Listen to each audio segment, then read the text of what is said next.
Ni katika mwendelezo wa sehemu ya 4 ya dada mfua nguo, lakini kabla hajasonga mbele na sehemu hii, ngoja tujikumbushe machache yaliyotokea katika sehemu ya 3. Alikuwa ni Jay baada ya kurudi kutoka dukani kwake akiwa pale getoni. Aligusa kitu ambacho alikijua. Aligusa kitu ambacho baadaye aligundua kwamba ilikuwa ni simu. Na aligundua kwamba simu hii ilikuwa ni ya Linda. Wakati anajiuliza afanye nini juu ya simu hiyo, ghafla alisikia hodi. Na alipochungulia nje alimuona Linda. Alikutana naye. Linda aliuliza kama Jay ameiona hiyo simu, lakini Jay alikataa kata. Akimsihi aweze kuingia ndani atafute yeye mwenyewe. Baada ya Linda kuingia ndani, Jay alifunga mlango ghafla. Azima yake ilikuwa ni kuweza kumuingilia kinguvu. Kumbuka Jay anaendeshwa na tamaa na si mapenzi. Linda anapambana juu chini, anaweza kujingatua katika mikono ya Jay na kuingia mitini. Jay anamkosa Linda kwa mara nyingine. Nini kitatokea baada ya hapo? Jay ataishia hapo ama ataendelea kumfuatilia Linda? Je, Linda ana mtazamo gani? Atarudi tena kwa Jay mara nyingine au atafanya nini? Hebu tuende pamoja katika sehemu ya 4 upate majibu ya maswali haya. Mimi ni Chief Coco. Usisahau kusubscribe kama ulikuwa bado hujafanya hivyo, kulike, comment na kushare katika YouTube channel yetu Hadithi Vibes. Asubuhi iliyofuata nilikuwa dukani mapema, lakini akili yangu haikuwa kwenye biashara. Simu ya Linda ilikuwa bado mfukoni mwangu. Kila nilipoenda sikuiacha. Kila nilipoiona niliona sura ya Linda. Nilikuwa na uhakika hawezi kuiacha milele. Lazima atahitaji tu. Nilitamani kuwa naye haraka, lakini sikutaka ionekane kama namtafuta sana, ingawa moyo uliniuma. Karibu saa 5 asubuhi, Rita alikuja dukani. Si kawaida yake, japo baadhi ya siku alizofika sokoni hakuacha kunipitia. Yeye tulikuwa tumezoeana. Muongeaji, mjanja, mzoefu wa mji. Mara kadhaa aliwaacha wenzake na kutembea peke yake. Tofauti na Naomi ambaye aghalabu aliongozana na Linda. Kiumri alikuwa mkubwa kidogo, miaka 23, mwaka mmoja zaidi ya Naomi na Linda. Alijua namna ya kucheza na watu na kama haitoshi, alipenda pesa. Jay, vipi bosi? Alisema kwa tabasamu na kujiamini. Nikampa kiti, tukapiga story kidogo. Akawa anashushia kinywaji nilichomwagizia. Nikatoa noti ya 10,000 taratibu, nikaiweka mezani bila kona. Naomba nisaidie kitu, nilisema kwa sauti ya chini.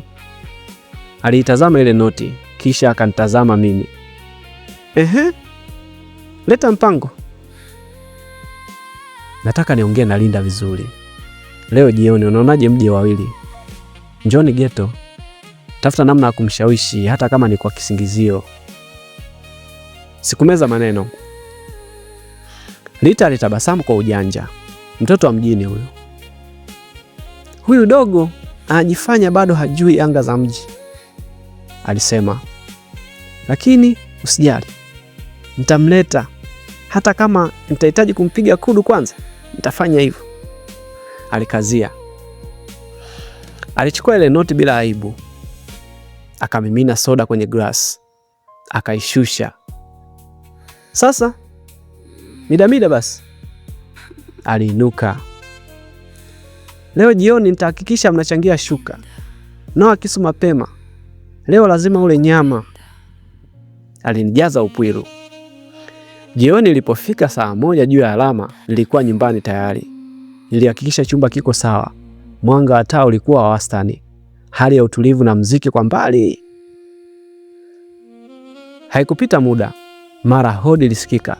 Sauti niliyoifahamu. Rita. Nilijiandaa, nguo sawa, nikasafisha koo na ukusanya tabasamu la kujipendekeza. Nilivuta mlango na kuchomoza kichwa nje. Walikuwa wote wawili. Karibuni, niliachia tabasamu. Tumekaribia, Rita alijibu akinilipa tabasamu. Linda alitabasamu kidogo. Alionekana mwenye wasiwasi.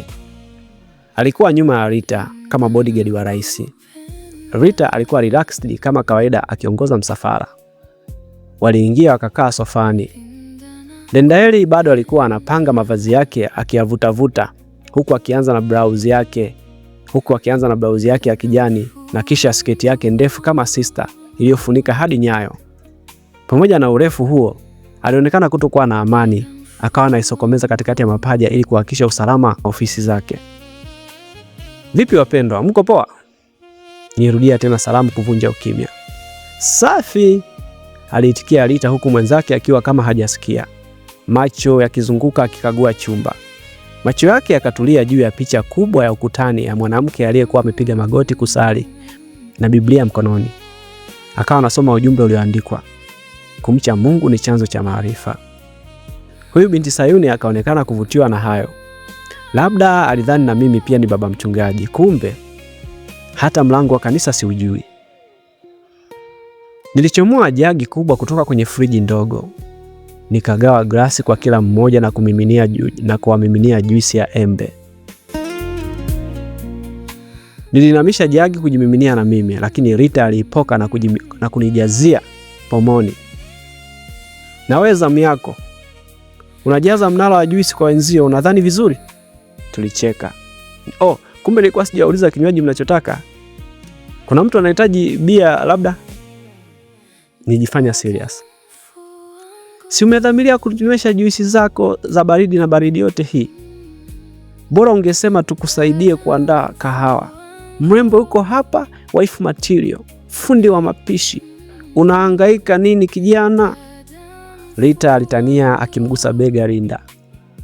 Natania mwaya, tunashukuru. Alijisahisha mwenyewe akiachia kicheko kilichokosa ladha. Mara kwa mara Rita alikwenda nje akijifanya kuongea na simu. Kila alipotoka, Linda alikosa ujasiri. Mwishowe Rita alinitazama kwa msisitizo. Macho alipokutana alinikonyeza kwa jicho moja. Nikaelewa alichomaanisha. Alinyanyua glasi yake iliyokuwa imebaki na nusu kinywaji, akakamata kwa mikono miwili kama mpiga tarumbeta. Akakata yote bila kituo na kushusha pumzi ndefu. Akabamiza glasi mezani kabla hajatoka kwa mara nyingine nje. Tulimsikia kwa karibu akiongea kwa muda mrefu na simu. Baadaye sauti ilififia na kutoweka kabisa. Aliondoka, hakurudi. Ndani kulibaki na kimya kizito. Rita aligeuka akasema kwa sauti ya wasiwasi, mbona Rita kachelewa? Anarudi kweli? Ya, nadhani atarudi. Hata hivyo, hofu yako nini? Upo sehemu salama. Nilijibu polepole. Kwa hiyo amekuwa Yuda, sio? Naona mlipanga aje kuniuza. Linda, usiogope bwana. We mtu mzima eti. Nilimsogelea. Safari hii sikutaka maneno mengi. Nilimshika mkono, nikamvuta karibu kidogo. Ndani nilikuwa na hofu kidogo, ila sio kama siku ya kwanza. Nilihisi joto la mwili wake. Moyoni nilikuwa nimepanga usiku huo uwe tofauti. Alikaza mwili. Acha, mistaki, alisema kwa sauti iliyotikisika lakini yenye msimamo. Nilijaribu kumtuliza kwa maneno, nikamwambia asiogope, lakini alizidi kujitoa mikononi mwangu. Niache, siwezi kukuacha. Kwa nini kila siku unanitoroka? Kwani lazima? Huwezi kunieleza kistaarabu kama kweli wewe ni mwanaume wa kweli na kweli una nia njema? Alikuwa mkali. Nilijifanya kutomsikiliza, lakini neno ustaarabu liliniingia. Hivi, ni kweli mimi sio mstaarabu na siwezi kutongoza? Nilianza kujiona mbakaji na domo zege. Kama kiziwi vile, nilimshika kiuno nikamvuta karibu kabisa. Halafu nikamtanguliza chini, mimi juu. Sikutaka kusikiliza akili. Nilijali hamu yangu tu. Alipoona nimedhamiria kweli, aliishiwa nguvu. Akaacha ukaidi. Mambo si ndo hayo. Nilibana mikono yake yote miwili pamoja kwa mkono wangu mmoja wa kulia asilete matata. Halafu wa kushoto ukateremka aliko maamkwe. Niliupenyeza ndani ya nguo ile ya mwisho, kiganja kikaanza kuvinjali viwanjani. Usifanye hivyo Jerry, nakuomba. Halafu Rita anaweza kurudi akatukuta, alisema tena, macho yake sasa yakiwa legelege. Vijito vya machozi vikateremka mpaka masikioni. Angejua kuwa Rita ameshakula chake asingemwaza. Lakini huruma ilinishika nilipoona machozi. Je, nakuomba, nakuomba uniache tuongee. Sikujali. Nilizamisha mkono wangu chokozi chini ya sketi, nikaanza kuvuta taratibu nguo yake. Jerry, nikwambie kitu? Alinikazia macho. Nilitulia nikamsikiliza. Niache, tavua mwenyewe basi. Alinibembeleza. Kweli? Niliuliza kwa mshangao. Kweli, alijibu. Ndani yangu nilimtilia mashaka kwamba huenda hii ni janja na ya kutaka nimwachie anizingue tena. Nilimwacha nikainuka. Unajua mimi sijawahi kuwa na mwanaume bwana. Nilisimama. Maneno yake yaligonga kama radi. Mimi ni bikira, alisema kwa sauti ya chini lakini wazi. Na sitaki kufanyiwa hivi kienyeji na mtu ambaye sijamjua vizuri. Kama una nia ya dhati, kwa nini usisubiri ukafanya mambo kuwa rasmi na kwa heshima? Kimya kilitawala. Ashiki ilikuwa bado inanitembeza. Mwili wangu ulikuwa kwenye moto, akili yangu kwenye vita. Sehemu yangu ilitaka kupuuza maneno hayo, lakini sehemu kubwa, ile ya ndani kabisa, iligoma. Nilimtazama vizuri kwa mara ya kwanza jioni ile. Nilibaini hakuwa wa mchezo. Huyu alikuwa wa tofauti. Ghafla nilihisi aibu yangu mwenyewe. Mpango niliopanga, noti niliyompatia Rita, namna nilivyodhani mambo yangeenda kirahisi. Hakika sikuwahi kufikiria kuna mabikira hadi leo duniani, hususani wa umri wake. Nilisogea nyuma hatua moja, nikakaa mezani nikimtazama kwa macho ya udadisi. Linda alibaki pale, macho yake yakinitazama kwa ukweli na heshima. Hakuwa anacheza.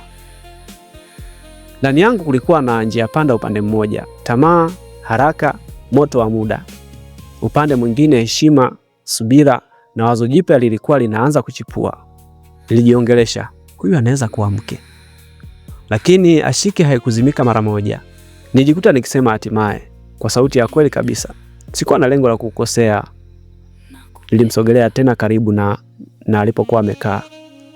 Nikamshika begani nikijaribu kumrudisha kwenye njia. Wapi? Alisukuma mkono akionyesha kwamba hataki mazoea. Mimi naenda. Alisimama akiwa na simu yake mkononi. Safari ya kutaka kuiacha alikuwa nayo tangu alipoingia na kuiona sofani nilipokuwa nimeisahau. Akachukua bila kuomba. Nilidaka mkono asiondoke. Nikamvuta karibu, tukawa tunahemeana. Wakati huu wazo la kusubiri awe mke halikuwa na nguvu. Bado niliona bora nikomae nimzindue ili aamue yeye kusuka ama kunyoa. Habari ya mke kwangu baadaye sana. Sijazoea kumganda mwanamke mmoja kama kupe. Chapa ilale, mbele kwa mbele. Tumefika mwisho katika sehemu ya 4. Basi nikusihi usikose sehemu ya 5.